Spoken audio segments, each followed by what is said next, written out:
Mais de 700 mil novos casos de câncer até 2025 no Brasil.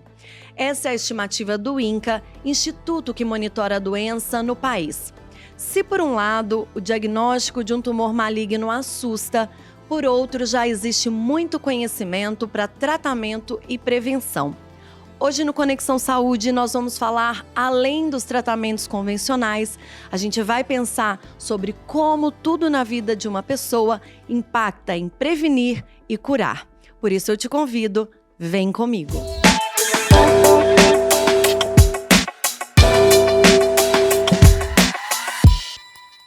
Seja bem-vindo, bem-vinda, que alegria ter você aqui mais uma vez no nosso Conexão Saúde.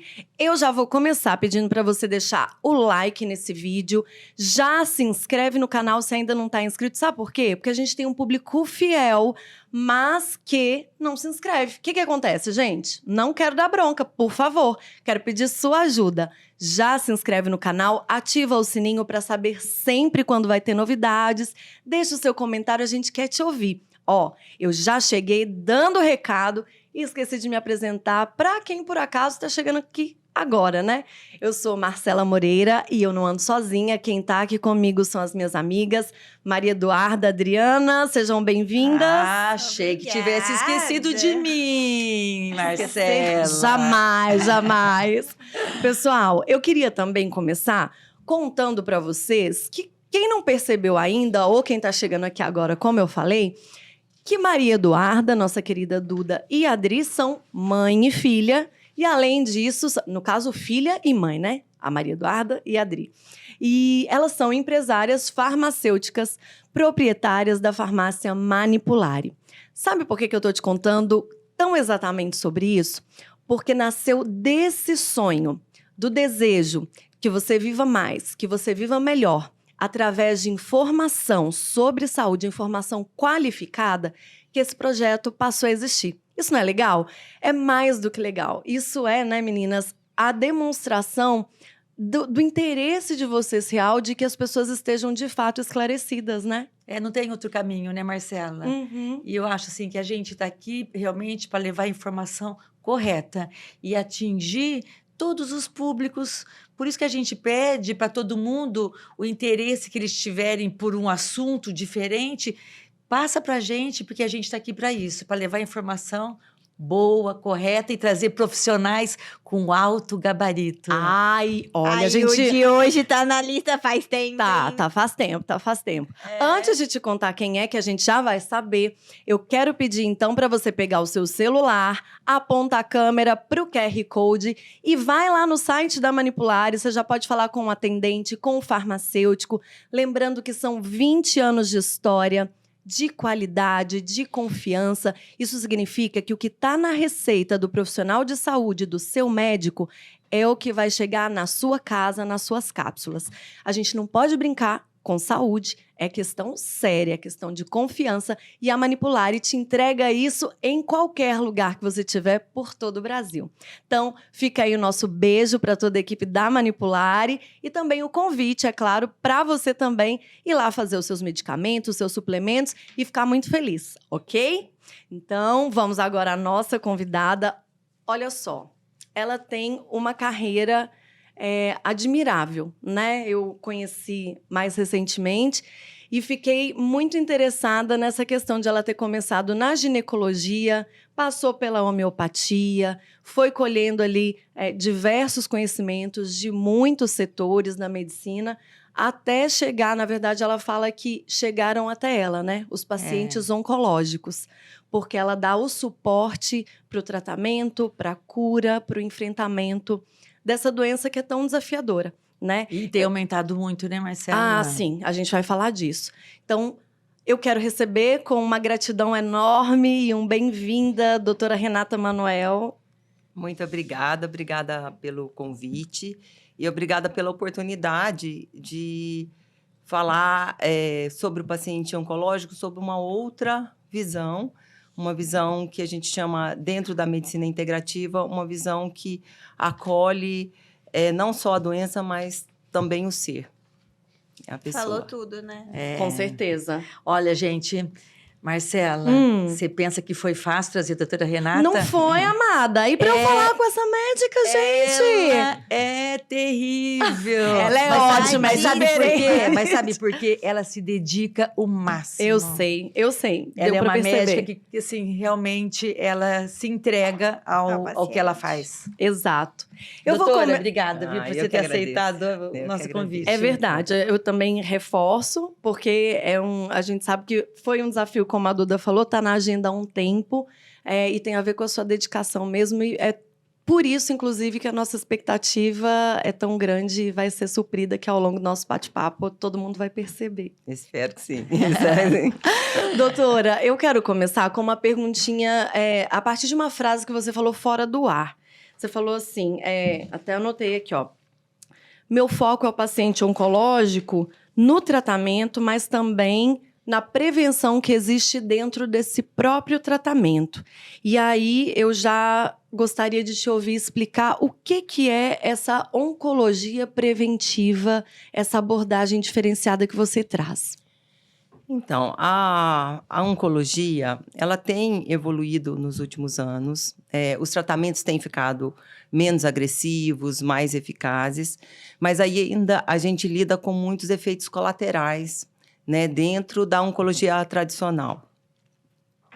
A oncologia integrativa, ela propõe essa prevenção em cima dos medicamentos que estão sendo usados na medicina convencional, do quimioterápico. Então, a gente tenta ficar um passo à frente da doença, né? Se a gente sabe, por exemplo, que aquele quimioterápico ele é hepatotóxico, a gente tenta proteger mais o fígado. Se ele é nefrotóxico, a gente vai proteger mais o rim. A gente sabe que o quimioterápico ou a radioterapia vai mexer com a microbiota intestinal.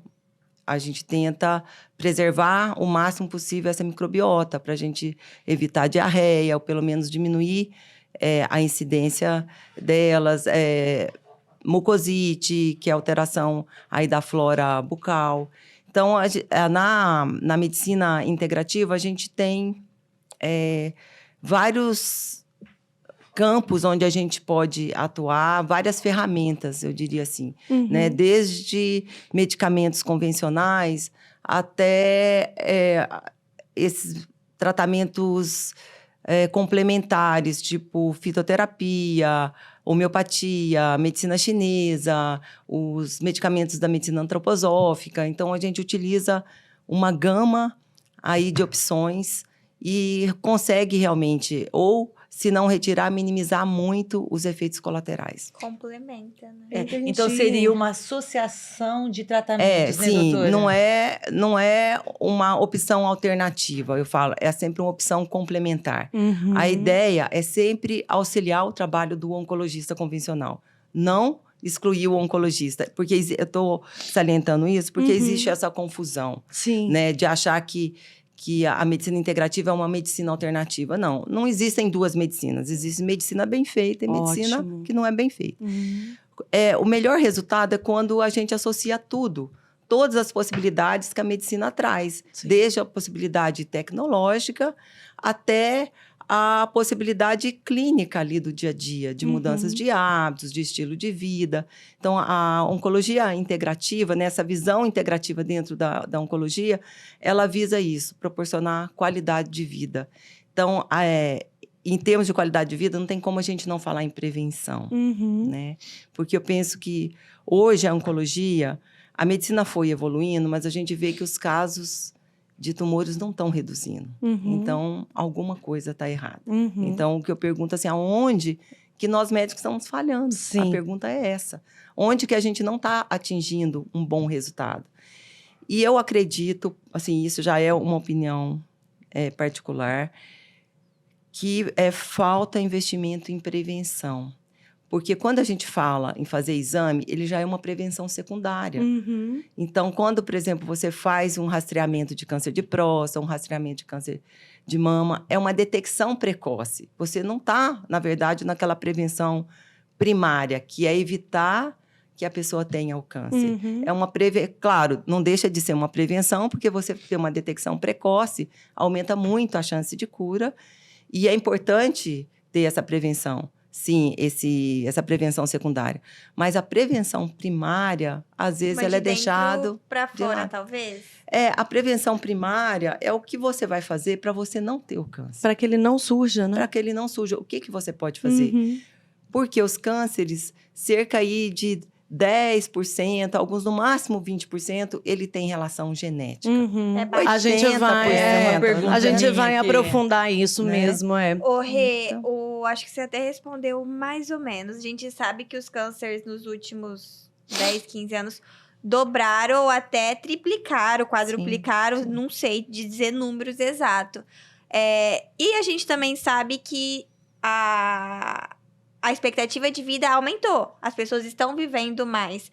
Você acha que tem relação com esse diagnóstico precoce do câncer?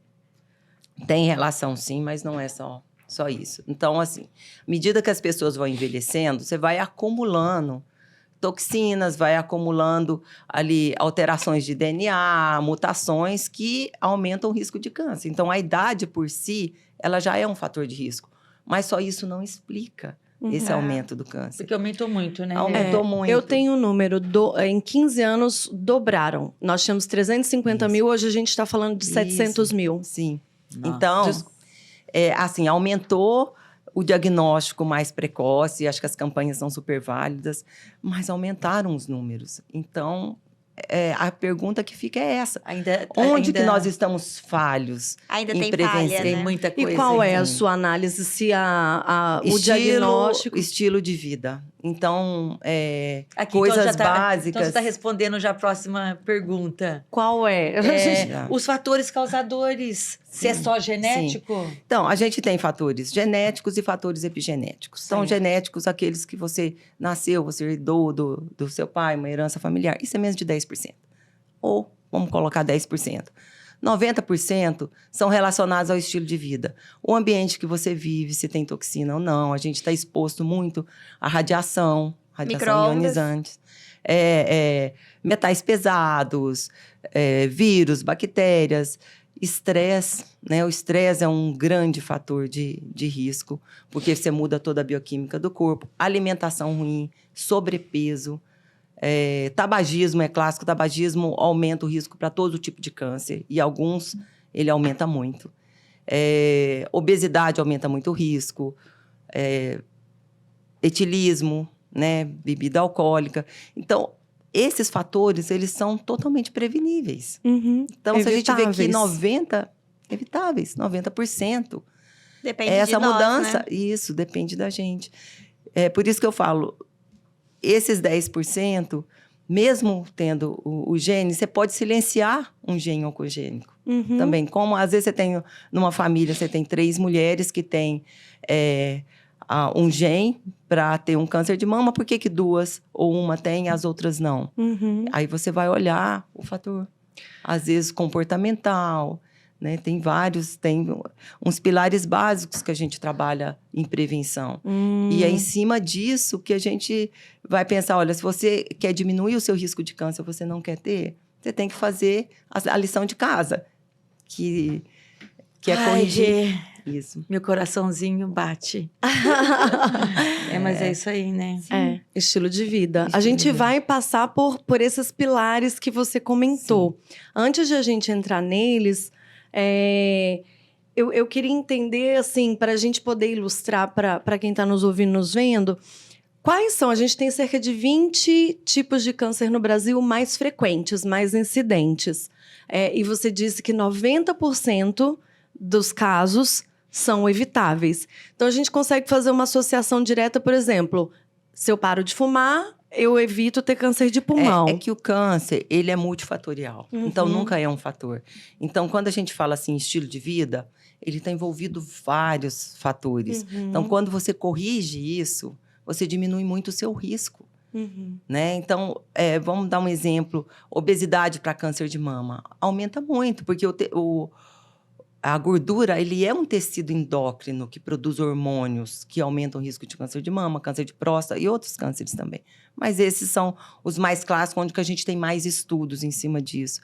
Então, às vezes, a primeira abordagem para uma mulher no ginecologista que quer uma prevenção, É emagrecer. às vezes é perder peso, Uhum. melhorar a composição corporal, melhorar massa magra, diminuir massa gorda. E muitas vezes isso não é nem questionado. Às vezes a pessoa pensa assim, eu não quero tomar o hormônio para não ter câncer. O hormônio está lá em 10º lugar em termos de risco.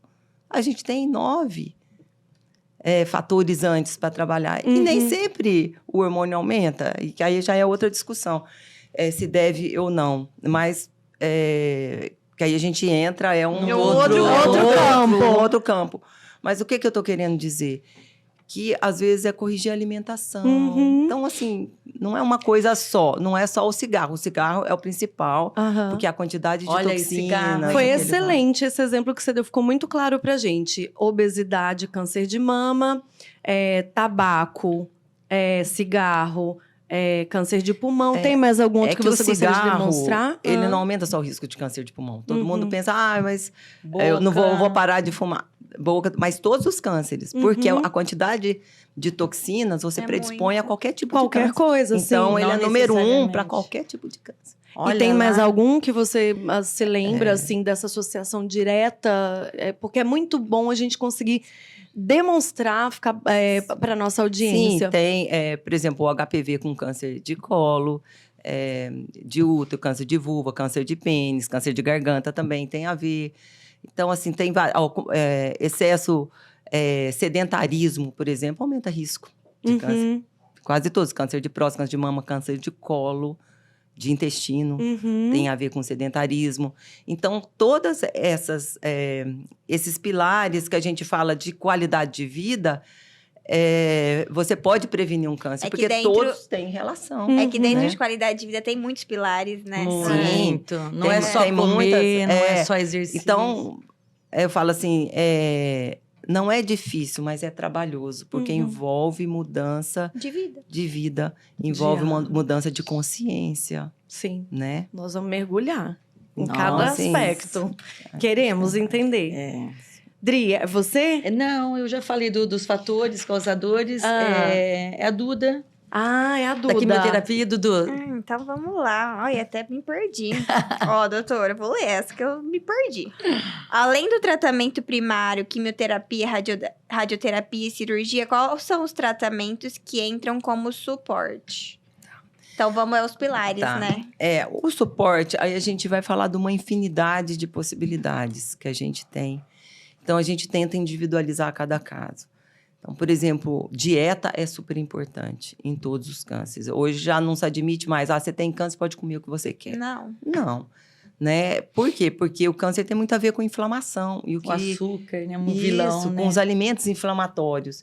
E um corpo inflamado. Um corpo inflamado, você vai predispor a câncer. Agora, para quem já tem câncer, já está com o corpo inflamado, você vai colocar mais alimento inflamatório, alimento alergênico, alimento oxidante, né? Que gera muitos radicais livres, Então, a alimentação é um pilar importantíssimo para todos. Agora, qual alimentação? Aí depende de cada caso. A gente vai individualizando.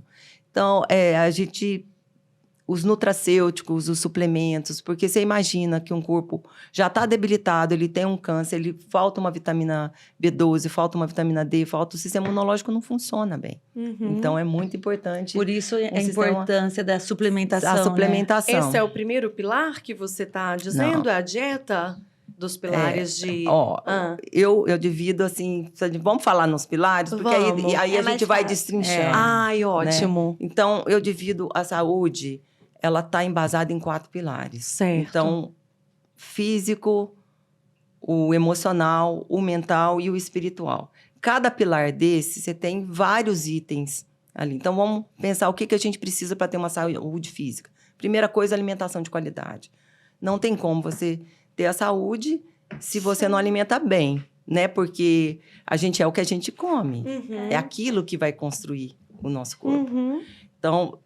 O que é uma alimentação saudável? É uma alimentação que não te inflama. É uma alimentação que não vai te gerar alergia, intolerâncias.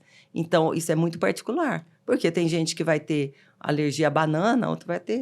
O que você não digere bem, não metaboliza bem, vai te inflamar. Certo. Mas tem alimentos, classicamente, que inflamam todo mundo. Açúcar, o excesso de alimentos processados, tipo farinha branca, o excesso de sal.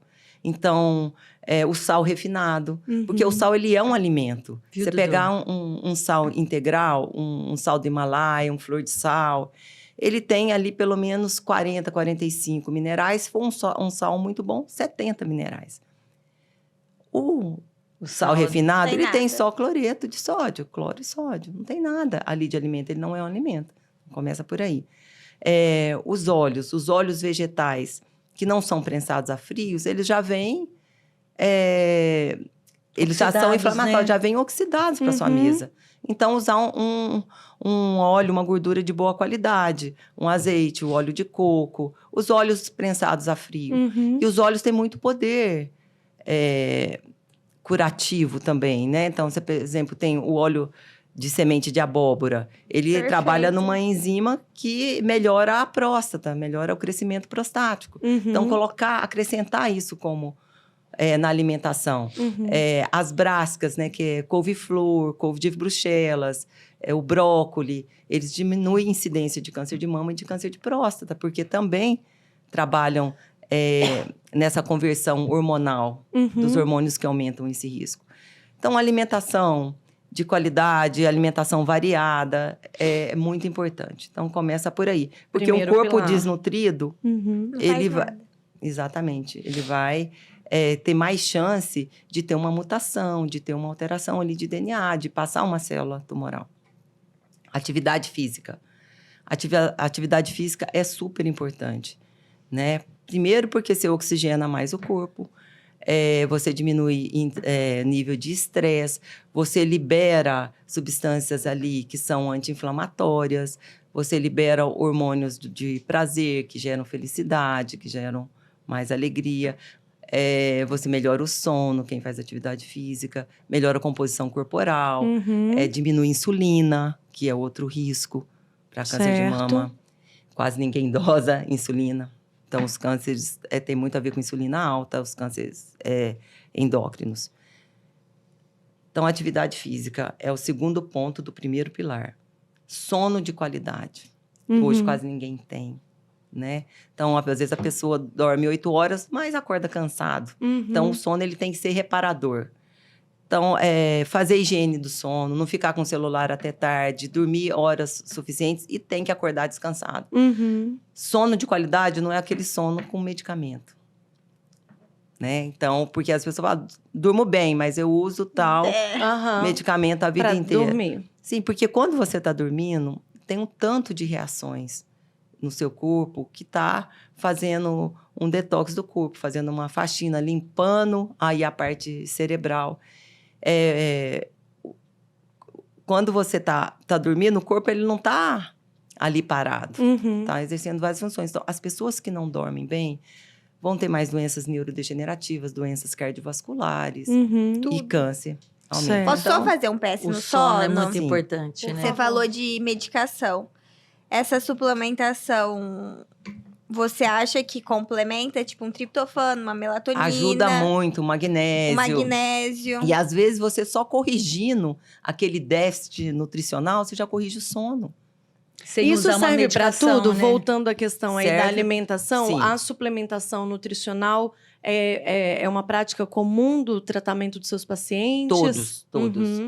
Porque a gente utiliza a suplementação para reparar o que está deficiente e muitas vezes como uma estratégia de tratamento também. Porque a gente tem suplementos, tem fitoterápicos, tem nutracêuticos que diminui replicação viral. Quando você está associado o vírus com o câncer, mas diminui, às vezes, replicação tumoral também. Nossa, da célula, A célula de tumoral. Então, melhora o aporte de oxigênio, então, melhora o pH. O que Às é óbvio que cada tratamento é individualizado, com Sim. certeza, personalizado. Mas quais são os suplementos Vou te dar essenciais alguns que você exemplos, costuma por exemplo. recorrer? Vitamina D. Todo o sistema imunológico é dependente de vitamina D. O paciente chega com câncer, às vezes, com 8, 9 de vitamina Nossa, D. sem nenhuma. Tá no pé. Então, às vezes, você tem que suplementar e deixar em níveis otimizados, em níveis altos. E mesmo assim, às vezes suplementando, o paciente não consegue, às vezes, manter a vitamina D alta. Uhum. Por quê? Porque o sistema imunológico ele vai utilizar de todos esses elementos para poder ser potencializado e poder combater o próprio câncer. Uhum. Porque o corpo, mesmo que o paciente esteja ali tomando o quimioterápico, o sistema imunológico dele está tentando a todo momento combater o câncer. Uhum. Então, se você otimiza o sistema imunológico, você melhora bastante. Certo. Né? E, às vezes, fadiga, insônia, cansaço, tudo está muito relacionado também com essa deficiência nutricional. Uhum. Então, precisa. E só Aí por é uma- alimentação você não consegue, né? Olha, não consegue. Primeiro, porque às vezes o alimento que a gente ele não tem aquele valor biológico que ele tinha há algum tempo atrás. Uhum. Então, é difícil. Por exemplo, você pega um tomate, hoje ele não tem um licopeno que tinha 20 anos atrás. A gente Cheio de sabe que não. agrotóxico. Sim. É. Magnésio, por exemplo, a gente não tem no solo. Uhum. Então, Tem que o alimento repor. da gente, do brasileiro, é pobre em magnésio. Então, precisa de repor. Um fator é esse. Outro fator é que o próprio uso de agrotóxico, a microbiota intestinal, que está muito desgastada mesmo, está muito alterada na população, não permite que você tenha uma absorção boa desses No nutrientes. intestino, Então, né? às vezes, você até come um alimento de qualidade, mas você não Mas- tem uma absorção legal. Ou você tem uma deficiência enzimática. Sim, são tantos fatores para você ter a deficiência que hoje a maioria das pessoas está com a deficiência de alguma coisa. Uhum. Agora, o paciente oncológico, ele vem com deficiência de Muito. vários. Com certeza. Primeiro Ainda mais que fazendo for uma que isso, químio. sim. Primeiro que o tratamento já debilita. E ele já devia ter essas alterações Uhum. até para Para desenvolver surgimento o do câncer. tumor. Então vamos lá. Os pilares. Os pilares básicos, não só da oncologia integrativa, mas da medicina integrativa em si, em proporcionar a saúde, são 4. O físico, o emocional, o mental e o espiritual. Isso são 4 dimensões do ser que precisam estar equilibrados para que você siga pela vida com saúde, Uhum. certo? Então, o físico, que é o corpo mesmo, a gente precisa de ter alimentação de qualidade, sono de qualidade, atividade física e um sistema imunológico eficaz, que tem muito a ver com intestino.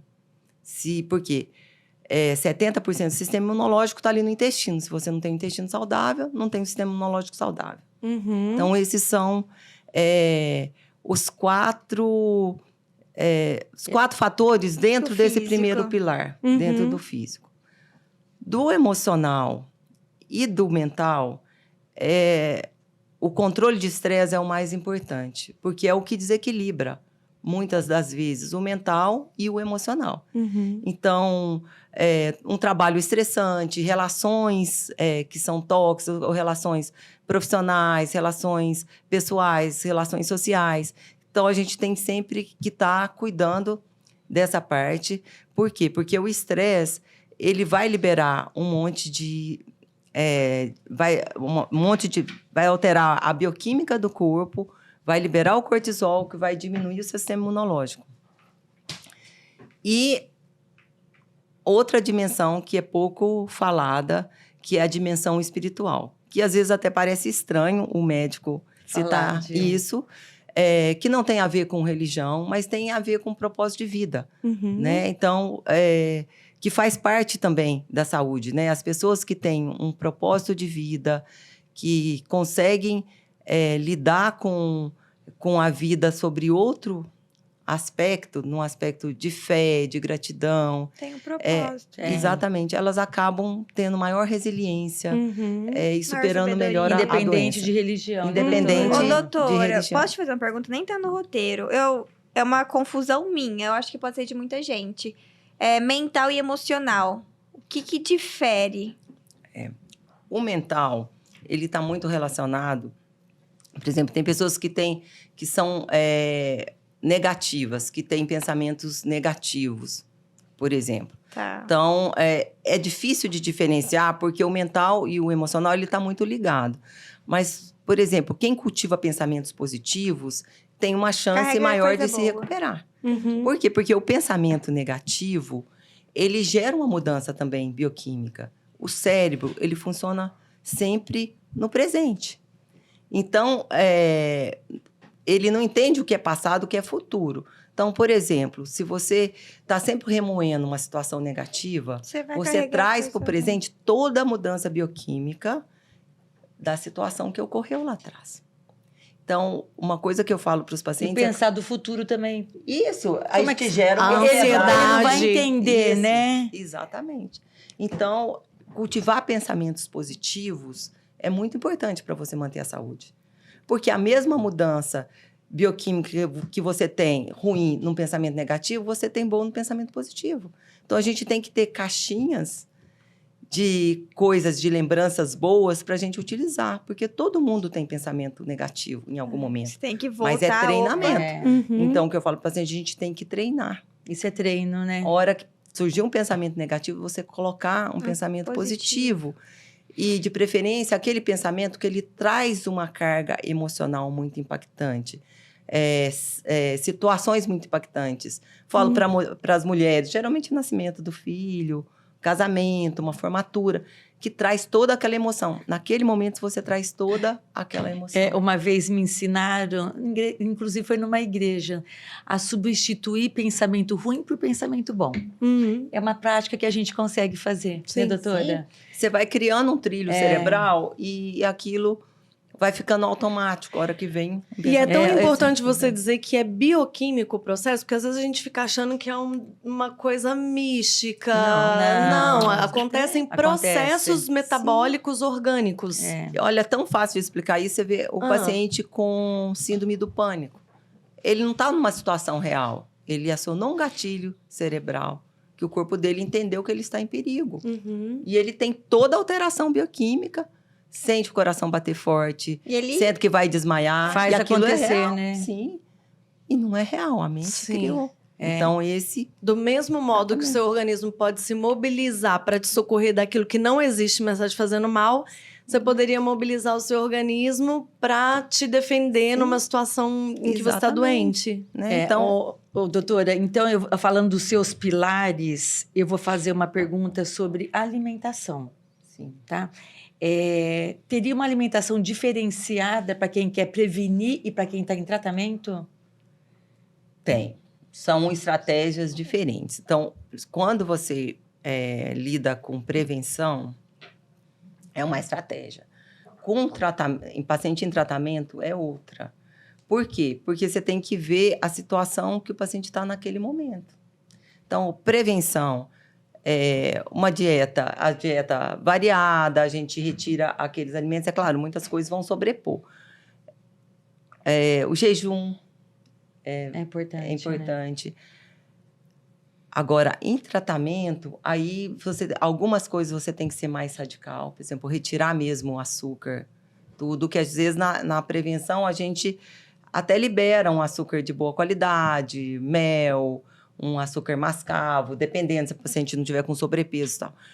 Quando está em tratamento, a gente tem que pensar na alimentação em dois aspectos, como nutrição mesmo e como uma estratégia de tratamento. Então, às vezes, se você tem uma alimentação ali que simula um jejum, por exemplo, você está matando célula tumoral.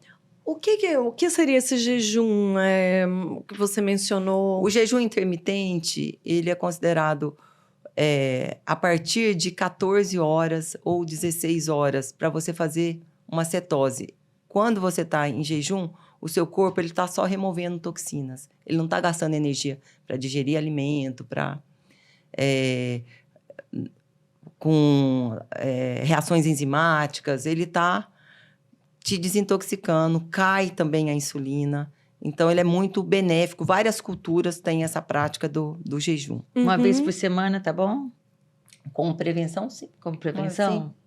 Tá bom. Então, qual seria a recomendação desse jejum? 16 horas. Por exemplo, você pode alimentar ali até 8 horas da noite e no outro dia, a próxima Almoçar. recepção a partir de meio-dia. Ah, Por tá. exemplo, você...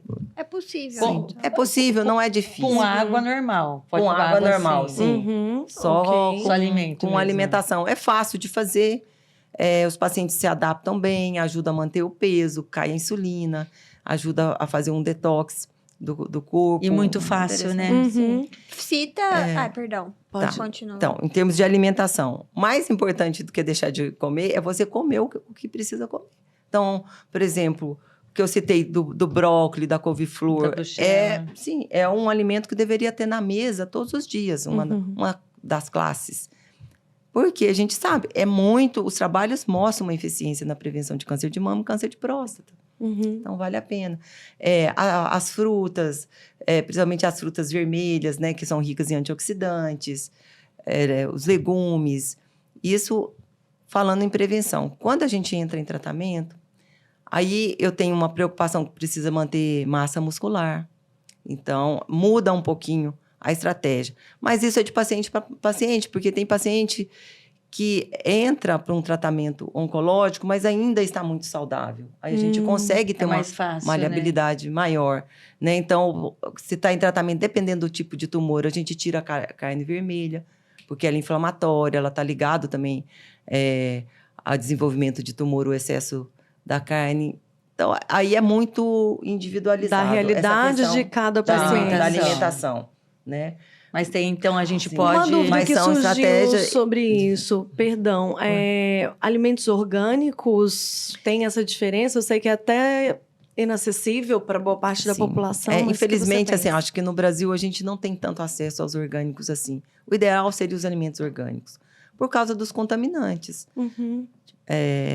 Principalmente os metais pesados, que a gente sabe que também tem relação com câncer. Uhum. E aí você está evitando. Água de qualidade também, que a gente não fala. A gente tem o que água que são seria? muito mais contaminadas. O que eu sugiro, água com pH bom. Por exemplo, aqui na região a gente tem a sorte de estar perto de Ibirá, que é uma água de qualidade boa, um pH 8, pelo menos uma água mais alcalina. Tem pessoas que fazem uso de destilador, de osmose reversa, que tiram as toxinas da água. Por exemplo, eu uso osmose reversa porque tira também o hormônio da água. O que é tira os isso? É metais. um aparelho. Sim, que purifica a água Entendi. e alcaliniza. E para quem não tem acesso a esse tipo de aparelho, como que a Eu pessoa falo- verifica que água comprar se ela tiver que escolher Então, entre eu duas? acho que aqui na região da gente, a gente tem uma água de muito boa qualidade. Sim, mas né? pensando nas pessoas que não têm acesso a essa água nossa aqui, como que ela pode escolher? Escolher um filtro que realmente tira metais. Aí tem vários no mercado. É uma boa opção. Porque a gente não tem segurança que essa água que a gente toma não tenha metal. Uhum, tá.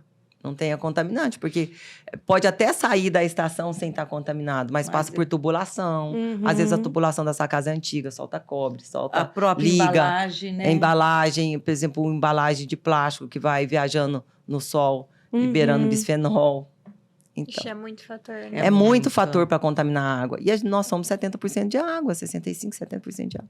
Se você já tomou uma água contaminada, você já contaminou 70% do seu corpo. Nossa, é assustador pensar nisso. Não é? Então, Nesses termos é. Ô, doutora, agora eu vou falar de outro pilar da atividade física. De que maneira ele previne o câncer? primeiro, controle de estresse. Quem faz atividade física, você tem um controle maior. Composição corporal. Melhora a composição corporal e consegue um melhor controle de peso. Porque a obesidade é o segundo fator de risco. O primeiro é... Tabagismo. Nossa. O sedentarismo, né, que está ligado à obesidade. Melhora a oxigenação, melhora o sistema imunológico. Você libera ali uma cadeia, uma cascata que melhora o combate à inflamação. Então, a atividade física é muito completa. Não, olha, você percebeu que a gente fala de água, Sim. de atividade física, Sim. de alimentação, Qual que foi o nosso último programa? tabagismo. Tabagismo, primeiro fator de risco. Do Dr. Penteado também, o magnésio. Magnésio. A importância do magnésio. Porque não tem como, tudo cai nos 4 pilares. Uhum. E não adianta um só. Eu falo assim, é como se fosse um carro. Eu faço essa imagem com os pacientes. Que tem lá com os 4 pneus calibrados. Então, se você fizer tudo Se um isso... tiver furado, Você não anda. É uma boa figura Então, de nenhum é linguagem, mais a gente importante do que o entender. outro em relação à saúde. Uhum, Porque tudo é um conjunto. uhum. E, às vezes, é a uma gente engrenagem. fica ali olhando só... eu alimento bem, eu faço atividade física e tal, mas está com pensamento negativo. 100%. Ou não dorme. Ou as relações estão ruins, gerando estresse a todo momento. Uhum. Eu tenho uma Muitas, pergunta sim. sobre as relações. Qual que é a importância da família e da rede de apoio para os pacientes que estão em tratamento oncológico? Que diferença isso faz aí também como tratamento, mais do que questão do coração só, de sentimentos? Isso faz muita diferença, porque é um momento que o paciente está muito frágil. Uhum. Então, às vezes ele não consegue nem preparar a própria comida. Então, se você não tiver uma rede que te ajude, fica muito difícil. Uhum. Isso a gente falando fisicamente. Agora, imagina emocionalmente, né? Porque esse paciente, ele vem com medo. Quem está com câncer tem medo de morrer. Tem medo de ficar acamado. Tem medo de sentir dor. Uhum. Se não tiver alguém que dá esse apoio, além do profissional, que eu acho que o profissional tem que estar ali. Uhum. O profissional que lida com câncer, ele tem que ter esse apoio, porque nem sempre o paciente tem essa rede. Então, você tem que estar ali. Mas se o paciente tem, e eu falo principalmente laços afetivos, isso é muito importante. Uhum. Diminui o estresse, aumenta a motivação do paciente ao tratamento, né? Mas olha muito que importante. tristeza. Às vezes as famílias se unem na dor, Uhum. Sim. não é? Sim. Sendo que tem uma vida toda para viver bem, espera. Espera, É. exatamente. Isso Mas é o mais eu triste, penso né? que aí também a gente está no propósito É. da doença. Sim. Eu falo, a doença ela sempre tem um propósito Uhum. que vai Não é à além do toa, que está né? ali. Sim. E às vezes o propósito é reunir mesmo, né? A Uhum. família, prestar atenção no que importa. Trazer aí a gente- curas. Mais profundas, né? Uhum. Porque se a gente pensar ali nessa dimensão espiritual, também tem a ver isso, né? Qual que é o sentido da doença? Por que a gente adoece?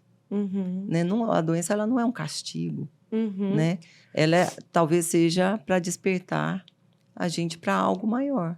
pra algo Você melhor. acha que a gente minimiza, assim, digo, o conhecimento científico, não sei se é correto eu dizer dessa maneira, mas assim, a gente tenta dissociar a razão do resto do corpo. E eu digo isso porque você está tocando muito na questão de pensamento, de afeto. Então, Eu acho que por muito tempo a ciência tentou dissociar. Dos últimos anos para cá, talvez dos últimos 10 anos, a ficha caiu que isso não deu certo. Então, está tendo uma volta, uma importância desses fatores dentro da própria medicina. Ainda é maioria? Não, mas Já são considerados, já né? tem bastante. uhum. Já tem trabalhos, tem muitos trabalhos mostrando toda essa correlação mente, corpo e espírito, da espiritualidade dentro do contexto de saúde, entrando dentro das faculdades de medicina. Já tem várias faculdades que têm como disciplina espiritualidade legal, e medicina. né? Que interessante. Né? Já tem pós-graduação nessa área de espiritualidade e doença, e a USP de São Paulo mesmo tem. Então, a gente está chegando à conclusão que não tem como, Anda junto, né? assim, não tem como Uhum, deixar essas é. dimensões para trás em termos de cura. Uhum. Perfeito. Então, acho que está mais consciente. E o próprio paciente está demandando isso. Sim. Eu penso. A mudança, muitas vezes, vem do paciente, porque ele quer isso, falar. E é o completo oposto, se a gente parar para pensar, de coisas que a gente ainda ouve, tipo assim, eu fui no médico e ele nem encostou em mim, ele nem ergueu o olho para olhar para mim, que é o extremo da desumanização. Aí, quando a gente lembra as pessoas, né, uns anos atrás era novidade, é o parto humanizado. E ouvindo você falar, eu fico pensando que isso é a medicina voltando a se humanizar. Voltando à raiz do que é a medicina. Não tem Por que saída, a gente Marcela. vem? Sim. A medicina não tem como você olhar só Não pro tem. teu dedo. se Mas não você viu olhar. que a doutora Renata falou antes da gente iniciar? Às vezes tem consulta que ela demora 3 horas. Ela tem que entender tudo do paciente. Eu tenho que saber em que pilar ele adoeceu, Uhum. ou em quais, ou em todos, em que ponto vai ser mais importante para ele. Porque, pensa, eu pego desde o paciente de prevenção até cuidados paliativos, Uhum. desde bebê até idoso. Né? Porque eu começo, às vezes, atendendo um membro da família e acabo atendendo vários membros da mesma família. Tenho Olha. várias famílias que eu atendo 10, 12 membros da família. Meu Deus! Do bisavô ao neto. Que incrível! Por quê? Porque você começa, às vezes, vai por causa daquele familiar que adoeceu com câncer, mas a família começa a cura, às vezes, da família com aquele paciente. Começa a olhar, olha, nós estamos alimentando muito mal. Será que está todo mundo obeso? Tá? Então, quando a família participa nesse sentido, Uhum. eu acho que é até mais importante do que aquela família que dá só o apoio emocional. Porque, muitas das vezes, você modifica o histórico daquela família inteira. Porque você vê que eles começam a ter consciência, vamos tirar o açúcar, vamos tirar o glúten, vamos fazer atividade física. Então, as crianças começam a perder peso, os idosos começam a modificar e começam a modificar as relações naqueles 4 pilares. Porque não adianta só fisicamente. Uhum. Isso não vai te prevenir de ter um câncer e você ter uma alimentação rigorosamente correta. Uhum. É muito mais amplo do que Uhum. isso. É um ganho de consciência para a sua vida. Nossa, incrível. É uma mudança de consciência em todos os sentidos. Uhum. E eu falo que o paciente, para ser curado, ele tem que trazer o sagrado para dentro da vida dele. Em todos os parâmetros. E o que é o sagrado? É você analisar o que importa. O que é o sagrado? É aquilo que você reverencia. É aquilo que você acha importante para a sua vida. Então, você vai comer um sanduíche cheio de gordura saturada, ou você vai comer uma salada, um legume. O que é sagrado para você? Então, eu faço esse exercício com o paciente e com a família, de perguntar o que é sagrado para você, o que importa para a sua vida, porque em algum momento da vida a gente tem que responder, tem que fazer essa pergunta, porque faz parte da saúde. Porque se não fizer, vai adoecer. Pode não ser um câncer, mas pode ser um Alzheimer, pode ser um Parkinson, pode ser uma doença neurodegenerativa, pode ser uma doença autoimune, né? Porque a doença autoimune, ela está lá no outro extremo do câncer. O câncer, o sistema imunológico não consegue reconhecer o que é ruim. Na doença autoimune, o sistema imunológico está muito ativado e está reconhecendo até as suas células normais como se fosse algo ruim. Então, são 2 lados da mesma moeda, eu falo. Você pode sair de um extremo e ir para o outro. Uhum. Então, a saúde, ela está nesse caminho do meio. Uhum. O que os pacientes, quando chegam no seu consultório, o que eles mais buscam? Os pacientes oncológicos. Primeiro, é difícil não buscar a possibilidade de cura. Todo mundo quer ser curado. Todo mundo quer ser curado. Todo mundo tem a esperança que seja curado, independente do nível da doença, se é um câncer inicial ou se é um câncer terminal. Então, todo mundo quer ouvir que ele vai ser curado. Então, o que eu trabalho ali com o paciente é perguntar para ele o que é cura. Porque eu assisto paciente em leito de morte, então eu vejo pacientes morrerem curados e vejo pessoas que ficaram curadas do câncer e continuam doentes. Então, olha lá, nossa. O que é cura, o que é adoecimento, o que é cura. Então, isso tem que estar muito claro para o paciente. Nossa, repete essa frase, doutora.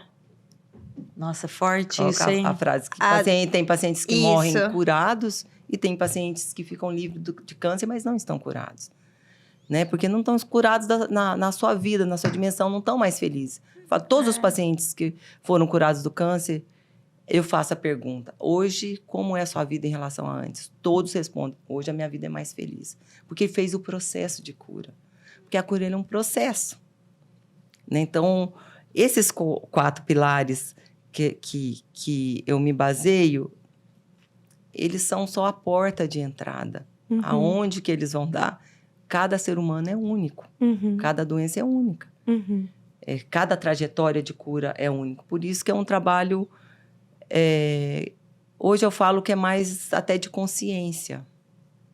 de consciência do que é adoecimento, do que é cura. Uhum. Por isso que ele é mais minucioso, por isso que a gente já fiquei 4 horas mesmo, Uhum. ouvindo, paciente. ouvindo a família, ouvindo a história, ouvindo tudo, para a gente poder ver aonde Da onde que tá, onde que parte, aquele né? paciente está, Uhum. onde que está a consciência dele, onde que ele está. E às vezes Na você saúde não ouve física, no só o emocional. paciente, né? Sim. Você ouve os... A família, sim. É Porque, importante, né? então, a questão da família que você me perguntou, complementando, Uhum. ela é importante durante todo o tratamento, porque ela é importante para a vida daquele ser. Sim. Não tem como a gente desconectar o que é importante para a vida, o que é importante para a cura.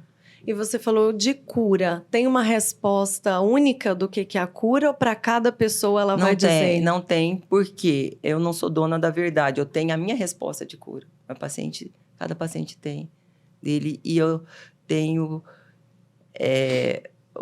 eu falo que o médico, às vezes, ele não tem como fazer o caminho para o paciente, mas ele tem como iluminar esse caminho para que o paciente faça boas escolhas. Uhum. Mas nós não somos donos da verdade. Uhum. Para cada paciente é uma coisa e cada um tem o seu tempo.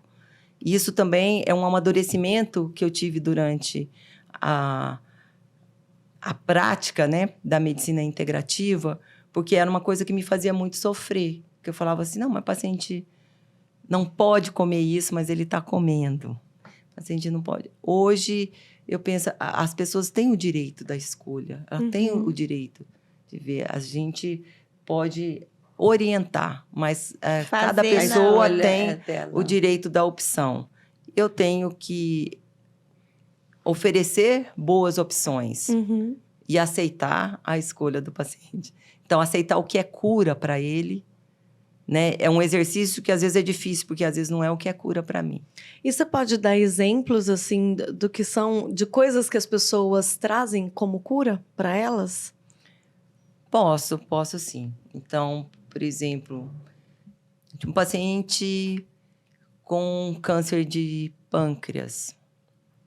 E eu perguntei para ele, o que você acha que te causou esse câncer? Ele falou, olha, eu acho que foi quando eu briguei com meu irmão, tem 20 anos. Uma Que mágoa. eu não converso com ele, uma mágoa. Então, assim, o exercício do perdão. O que era cura para ele, além do câncer? É a relação com o irmão. Uhum. Isso é o meu dia a dia, a relação com o filho, com o pai. Isso em termos de relacionamentos mesmo. Uhum. Outros têm a ver com perdão, outros têm a ver... eu trabalho no emprego que eu não gosto. Uhum. Né? Tem 20 anos que eu faço uma coisa que eu não quero. Então, é preciso buscar a felicidade real. Mas aonde está a sua felicidade? Uhum. Não pode estar em coisas passageiras. E aí, a doença é para fazer esse exercício. Será que a felicidade está em trocar de carro todo ano, trocar de casa? Uhum. Comprar uma bolsa Chanel? Onde está a felicidade? É ali que está a cura. Eu acho que essa cura é mais do ser do que o ter, né? É do ser. Ah, sim, totalmente, né? Sim, porque você ficar sem um câncer não quer dizer que você curou sua vida. Uhum. Então, eu parto desse princípio, que eu acredito, que a cura tem que ser total. E a cura vai ser até onde o paciente está disposto a fazer. E como costuma, eu imagino que quem procure você conheça o seu trabalho, Sim. chegou provavelmente Sim, por indicação, por sim. indicação. Mas esse engajamento do paciente, pela sua experiência, são duas coisas. Eles costumam, de fato, abraçar e fazer o processo, e a perspectiva de cura nessa abordagem, mas assim... Cura efetiva. Cura, não tenho mais a doença, não tenho mais células. A gente tem perspectivas disso? Tem perspectiva. Eu sou muito privilegiada, porque o meu paciente ele já vem de outro que já veio. Dificilmente um paciente não sabe como que é essa abordagem.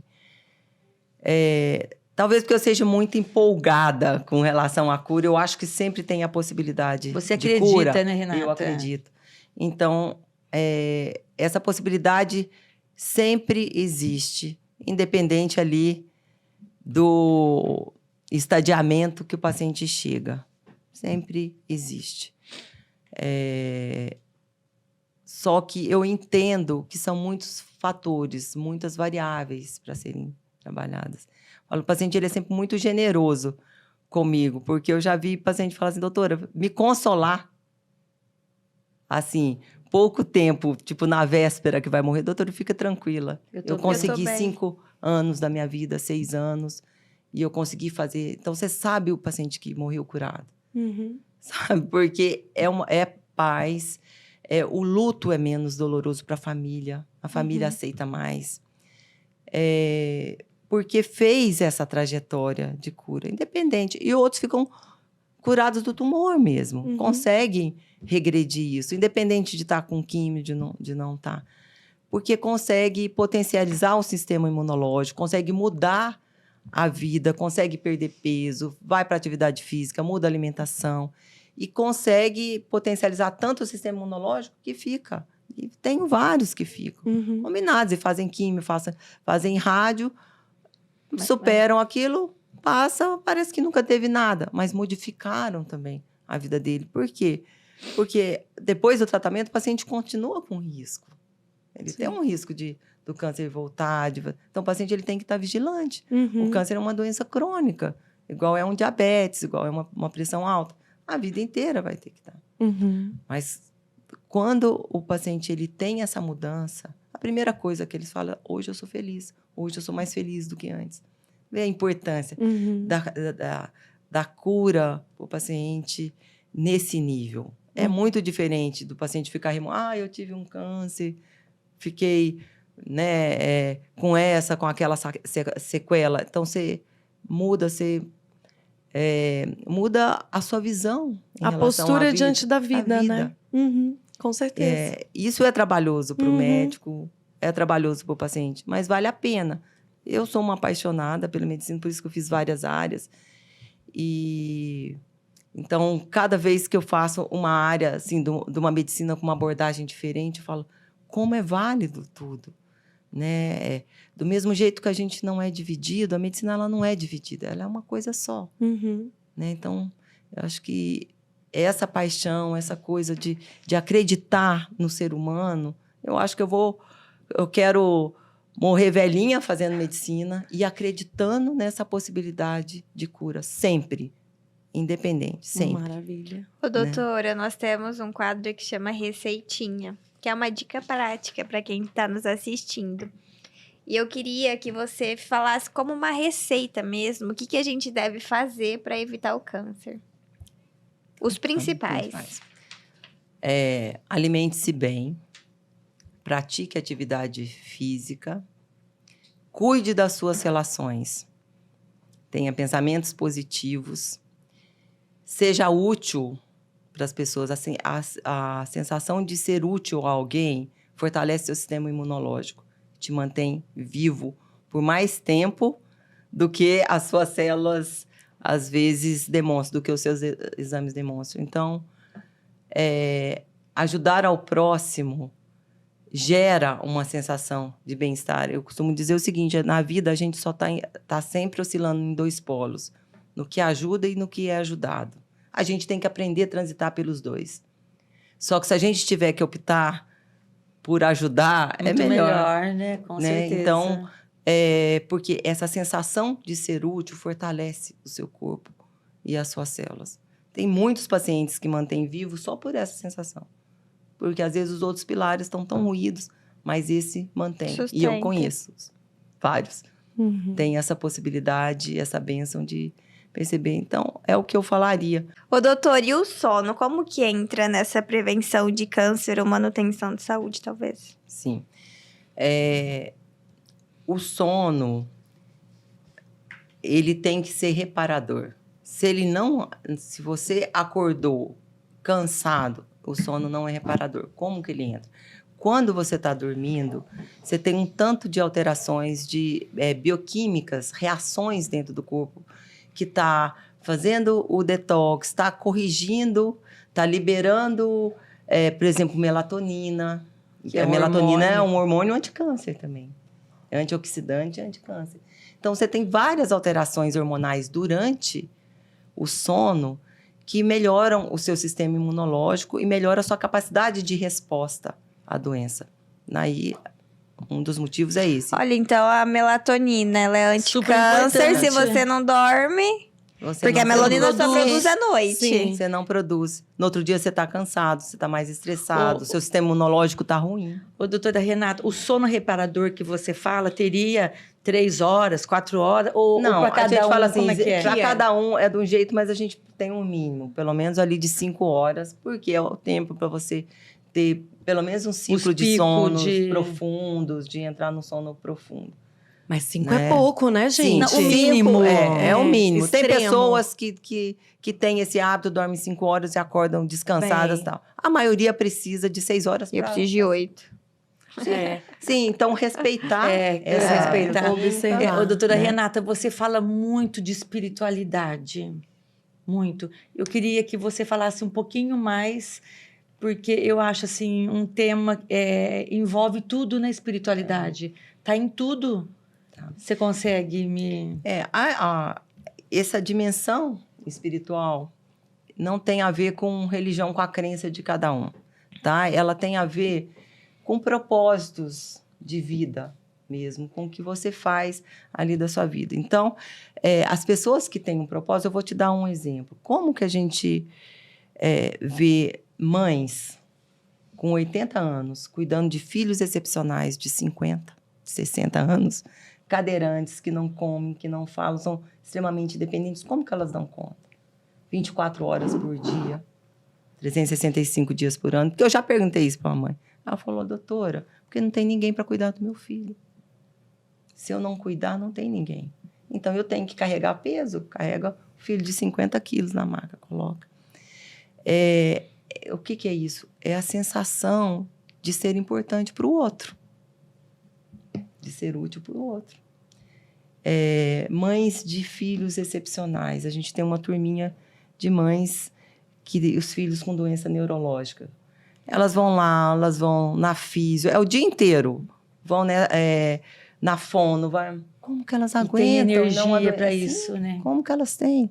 Porque o amor, né?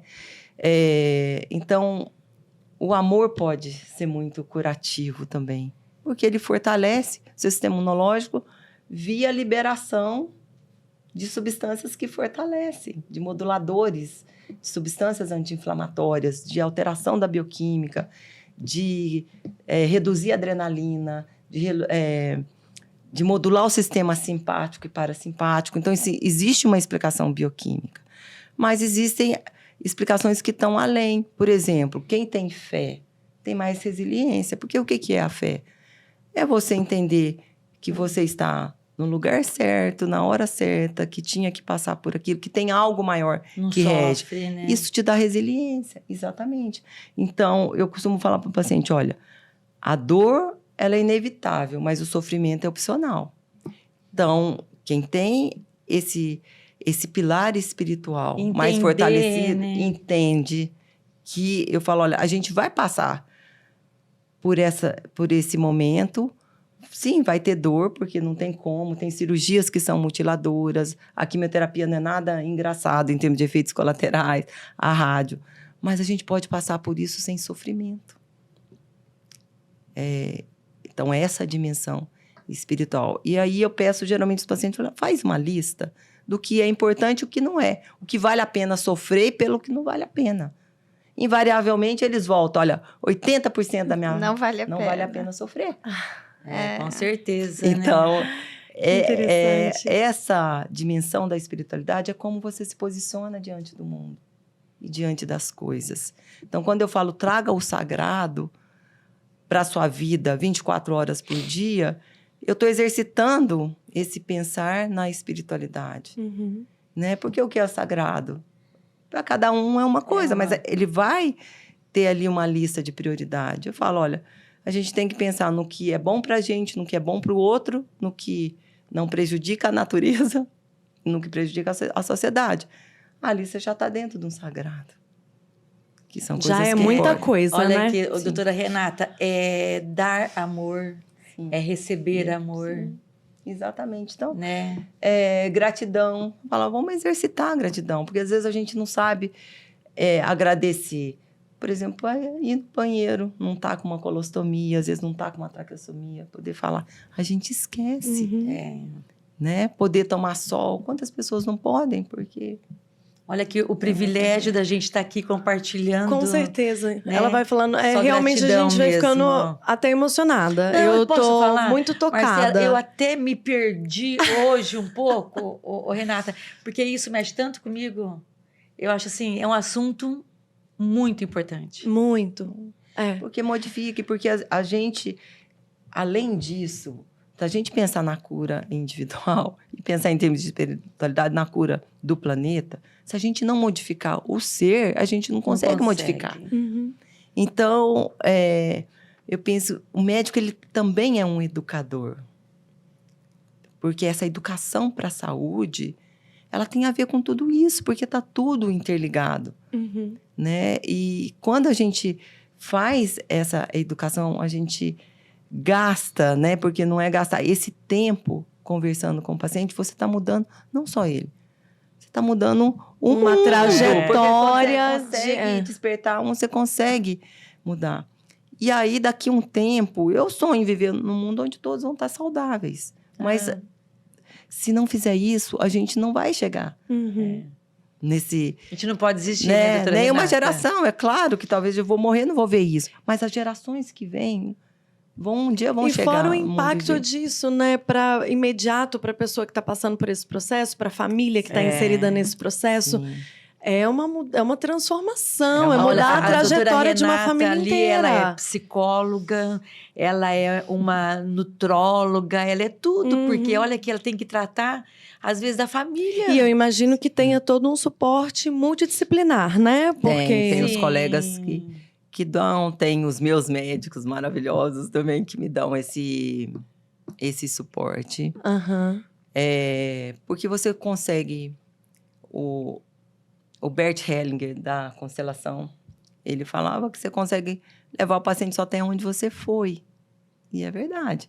Então, isso também demanda um processo de cura do médico que pratica Sim. isso e um processo de aprimoramento pessoal muito disciplinado.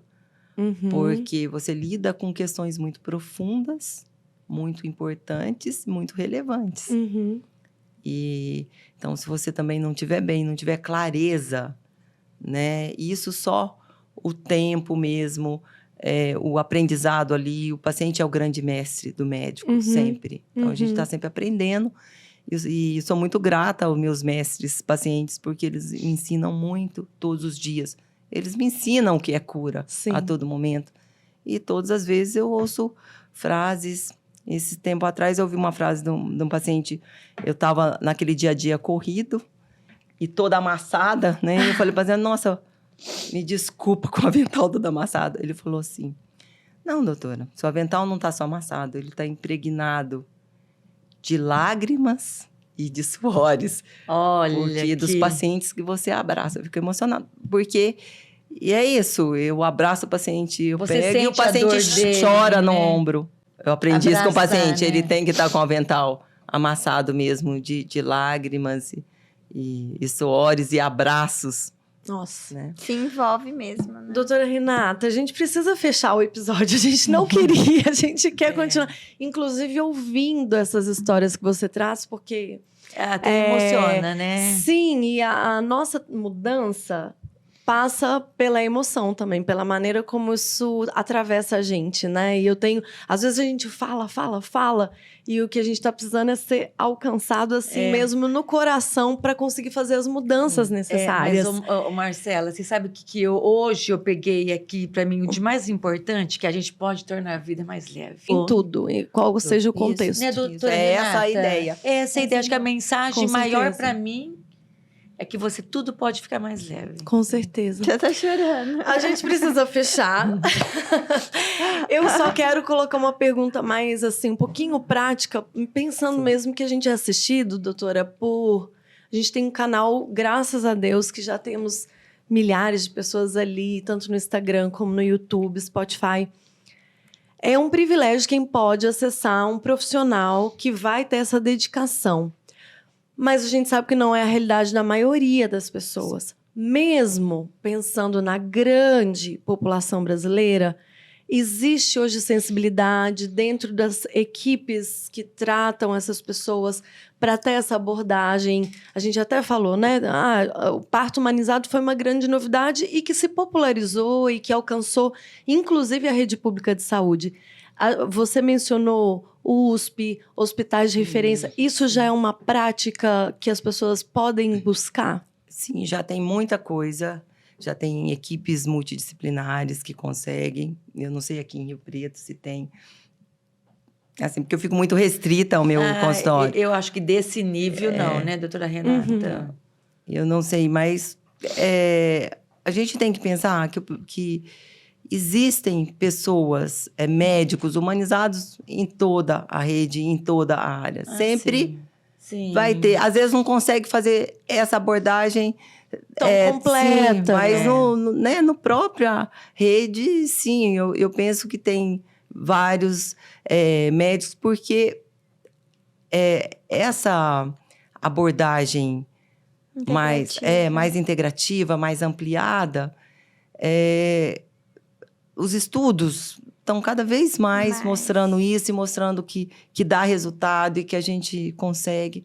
Então, eu espero que sim, que tenha sim. Eu acredito que eu acho pode. que tem tá muito caminho. médico que ainda não, mas a crescente eu acho que tá muito boa. Sim. Vendo. Mas olha que hoje que eu vejo assim diferente é que eles falam, você tem que procurar um psicólogo, você tem que fazer uma meditação. Eles não conseguem englobar, mas eles te direcionam, entendeu? Claro. Você vai numa nutricionista. Sim. Não, e as próprias áreas que foram, terapias que foram sendo agregadas, né, reconhecidas pelo Ministério da Saúde. Sim, Então, que pode você mencionou a medicina paliativa. Sim. Durante muito tempo, ela estava ali pequenininha. E como ela cresceu e como ela ganhou espaço, porque se entendeu que cuidar da pessoa inclusive no momento da partida dessa pessoa. Né? Gente, que assunto, não? Sim, só queria falar assim, que só morre bem quem vive bem. Né? Você falou nesse final. Então, a gente cuidar da vida, das relações, de como a gente está vivendo, para que a gente tenha uma morte também melhor. Eu não quero colocar mais nada além. Vamos terminar com isso, porque gente, eu até foi maravilhoso. Hoje. Doutora Renata, obrigada de coração, assim, uma conversa de peito aberto. Acho que a gente vai abrindo as abas, assim. É muito bom quando a gente, mesmo num assunto tão desafiador, a gente consegue trazer mensagens de luz mesmo, de esperança e de resultado. Porque, no fim das contas, um paciente que está num momento crítico desse, ele quer ver resultado. E você demonstrou em vários momentos aqui pra gente que sim, isso traz resultado científico, físico, inteiro, sistêmico, né? Então, muito obrigada por ter aceitado o nosso convite. Eu também quero agradecer. Eu acho que a mensagem da cura para mim foi o paciente... repete aquela frase para mim, eu fui fã da frase. Do paciente que ele pode morrer curado, né? Pode estar sem a doença, mas não está curado. Como se... Rê, olha eu de novo aqui para te falar gratidão. Não é à toa que você está na minha vida. Você é muito especial, Rê.